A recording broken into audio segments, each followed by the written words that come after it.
একদিন তুমিও বুঝবা কোনো একটা মানুষ ছিল যে তোমাকে স্বার্থ ছাড়াই ভালোবাসতো। একদিন আফসোস করবা আর বলবা একটা মানুষ ছিল আমার সাথে একটু কথা বলার জন্য সারাদিন অপেক্ষা করত। সেদিন আফসোস করেও এই মানুষটাকে আর পাবে না। প্রিয়, এতটা অবহেলা করো না, কারণ লোহাতে যত্ন না নিলে মরিচা ধরে। আর আমি তো একটা মানুষ, আমাকে এভাবে অবহেলা করলে আমি তো পাথরের মতো হয়ে যাব।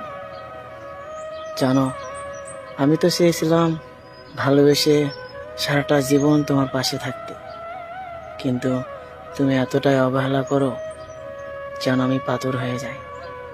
সত্যি ভালোবাসি তোমায়। একদিন এই মানুষটার জন্য অনেক আফসোস করবা।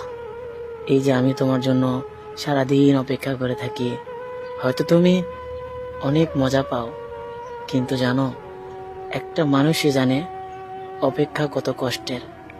আজকে হয়তো তোমার সাথে একটু কথা বলার জন্য আমি দিনে রাতে অপেক্ষা করি, কিন্তু তুমি মূল্য দাও না।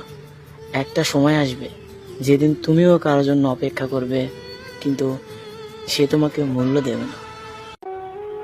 তার মিথ্যা ভালোবাসাটা সত্যি ভেবে তার মায়ে পড়ছিলাম, আর আজকে তার জন্যই আমার কষ্ট হচ্ছে, তার জন্যই আমার কান্না করতে হচ্ছে। একটা সময় ছিল কথা বলার জন্য নাকি আমি তার ছিলাম, আর কেউ ছিল না। সে আমাকে বারবার বলতো, আমাকে একবার বিশ্বাস করে দেখো, আমি সবার মতো না, আমি তোমার সারা জীবন পাশে থাকতে চাই। এই কথাটা বিশ্বাস করে তার প্রেমে পড়ছিলাম,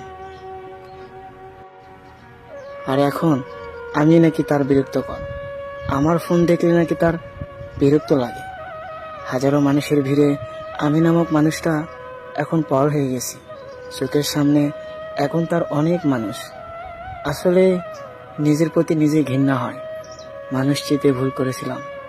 আজকে সেই মানুষটার জন্য কষ্ট হয়, যে মানুষটা একটা সময় আমাকে মিথ্যা স্বপ্ন দেখাইছিল, কিন্তু আমি সেটা সত্যি ভেবে তার মায়ায় পড়ে তিলে তিলে জীবনটা শেষ করে দিচ্ছি। তাকে মুক্ত করে দেব, সারা জীবনের জন্য মুক্ত করে দেব।